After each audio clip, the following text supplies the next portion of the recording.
సందర్భంగా పూలమాల వేసి నివాళి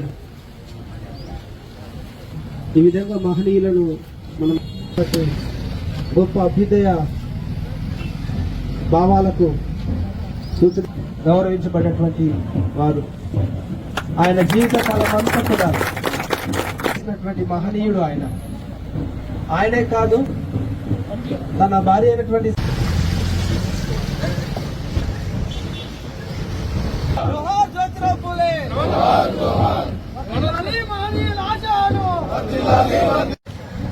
పేషెంట్ కండిషన్ రిపోర్ట్ రాపి తీసుకుంటారు లేదా అడుగుదాం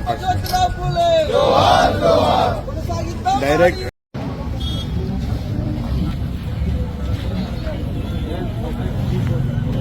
మహాత్మా జ్యోతిరావు పూలే గారి జయంతి సందర్భంగా ఇవాళ వేల్పూర్ గ్రామంలో జాతీయ బీసీ సంక్షేమ సంఘం ఆధ్వర్యంలో జయంతి వేడుకలు జరుపుకున్న సందర్భంలో వారికి ఘనమైన నివాళి అర్పించడం జరిగింది. మహాత్మా జ్యోతిరావు పూలే గారు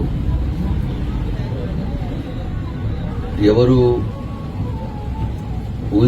ఊహించని విధంగా భావితరాలు ఎట్లా ఉండాలి, సంఘంలో సమాజంలో ఉన్నటువంటి దురాచారాల వల్ల ఎట్లా ఇబ్బంది జరుగుతుంది సమాజానికి, అట్టడుగున ఉన్నటువంటి బలహీన వర్గాలైనటువంటి ప్రజలు ఈ సమాజంలో ఎటువంటి ఇబ్బందులు ఎదుర్కొంటారు, ఇవన్నిటి మీద పూర్తి అవగాహన వందల సంవత్సరాల క్రితమే ఒక అవగాహన తెచ్చుకున్నటువంటి గొప్ప మహనీయుడు మహాత్మా జ్యోతిరావు పూలే గారు. వారు ఆ రోజుల్లోనే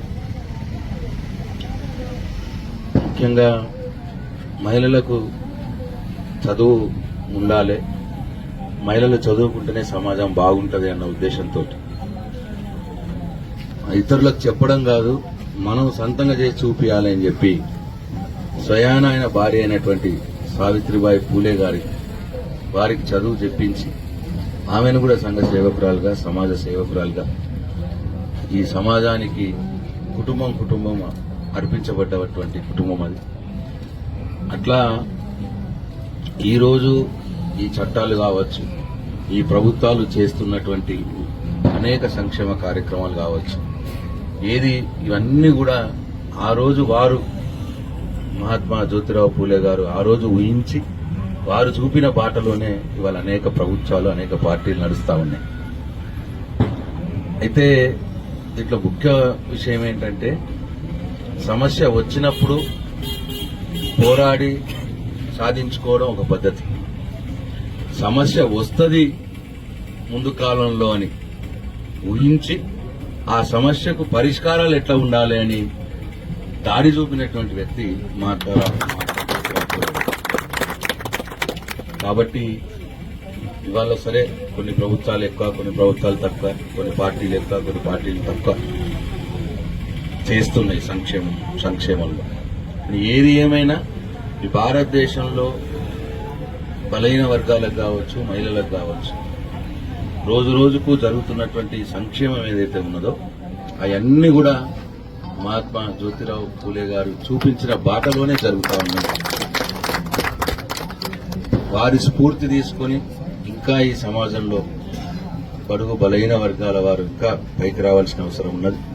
ఈ సమాజంలో వారికి సముచితమైన స్థానం కల్పించవలసిన అవసరం ఉన్నది. కాబట్టి ప్రతి ఒక్కరం కూడా ఆ బాటలో ఆయన స్ఫూర్తిగా తీసుకొని ముందుకు పోవాలి. ఒకరికొకరము సహకరించుకొని ఏదో ఏదో ఏదో చేయాలా అని చెప్పి ఒక పార్టీ మీదనో, ఒక వ్యక్తుల మీదనో, ఒక నాయకుడి మీదనో రుద్దడమే కాకుండా మనలో కూడా మన సమాజంలో, మన గ్రామంలో మనం కూడా ఒకళ్ళు సహకరించుకొని ఎవరైతే అట్టడుగున ఉంటారో, ఎవరైతే బలహీనంగా ఉంటారో వారికి చేయూతనివ్వడం, లేదు పార్టీలపైన ప్రభుత్వాలపైన ఒత్తిడి తెచ్చి ఆ అట్టడుగు బలహీన వర్గాల వారికి సాయం అందించడం, ఇలాంటి కార్యక్రమాల్లో మనందరం కూడా భాగస్వాములు కావాలని నేనుగా టీఆర్ఎస్ పార్టీగా, కేసీఆర్గా బడుగు బలహీన వర్గాల సంక్షేమం కోసం ఎల్లప్పుడూ కూడా కట్టుబడి ఉంటామని చెప్పి మనం చేసుకుంటూ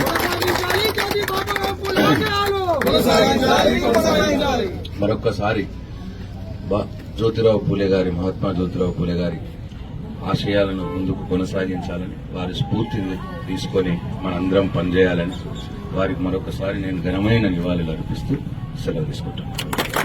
ఎప్పటికప్పుడు వార్తలను వీక్షించేందుకు Q9 న్యూస్ ని సబ్స్క్రైబ్ చేసుకోండి, లైక్ చేయండి, షేర్ చేయండి. విలువైన సమాచారాన్ని ముందుగా మీరే తెలుసుకునేందుకు బెల్ బటన్ ని క్లిక్ చేయండి.